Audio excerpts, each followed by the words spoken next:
अस्सलाम वालेकुम जी। एक दफ़ा एक बच्चा मस्जिद ਦੇ ਵਿੱਚ ਬਗੈਰ ਸਲਵਾਰ ਪਾਇਓ ਟੁੱਟ ਜਾਂਦਾ ਹੈ ਤੇ ਉਹਨੂੰ ਮੌਲਵੀ ਸਾਹਿਬ ਬੜੇ ਨਾਰਾਜ਼ ਹੁੰਦੇ ਨੇ ਔਰ ਉਹਦੇ ਨਾਲ ਖਫਾ ਹੋ ਕੇ ਤੇ ਉਹਨੂੰ ਕਹਿੰਦੇ ਨੇ ਕਿ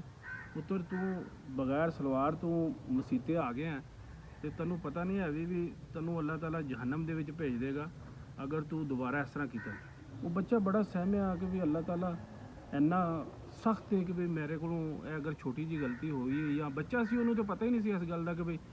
मसीते सलवार पा के जाईदा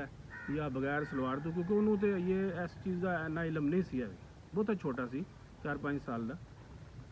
तो उन्हें घर जाके अपनी अम्मा को दसिया तो उसकी अम्मा कहती है कि भाई बेटा जहन्नम खरीदने वास्ते या जहन्नम जाने वास्ते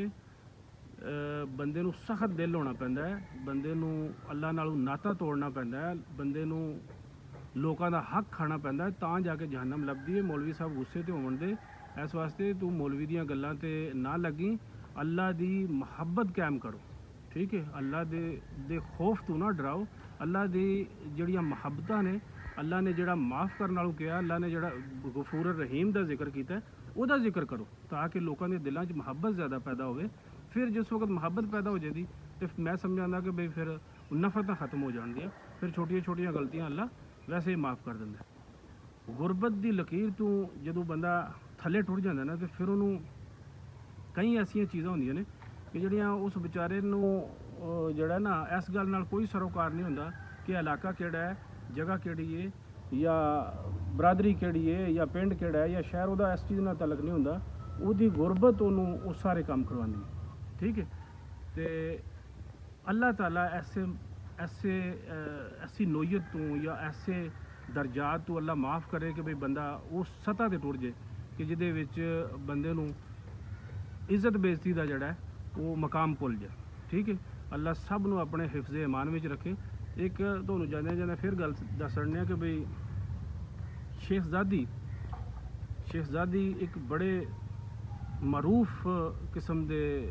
यानी बादशाह के बेटे सन और उन्होंने जिन्नियां भी गल्लां ने वो पत्थर ते लकीर ने और ऐसी ऐसी हिकमत दीयां गल्लां ने कि लोग अज भी मिसालां कई सालों तो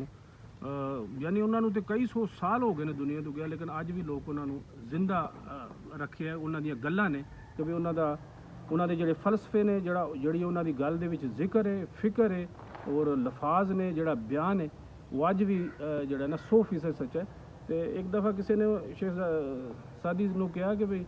तुसी लोग जिहड़े तुहाडे तो नफरत करते हैं उन्हां नाल तुसी कदे मुकालमा नहीं किया, कदे शिकवा नहीं किया कि भी वो तुहाडे तो इन्नी नफरत करते हैं। उन्हें आख्या मैनूं इन्ना टाइम ही नहीं लगता, मैं उन्हां लोकां च मगन रहना है कि जिहड़े लोग मैनूं मुहब्बत करते हैं, वो मैनूं मुहब्बत चों टाइम ही नहीं इन्ना लगता कि मैं उन्हां दी फिक्र करां जिहड़े नफरत करते हैं। लिहाजा मुहब्बत वालियां दे पिछे जाया करो, ये जिहड़े नफरत करते हैं वो पे करन,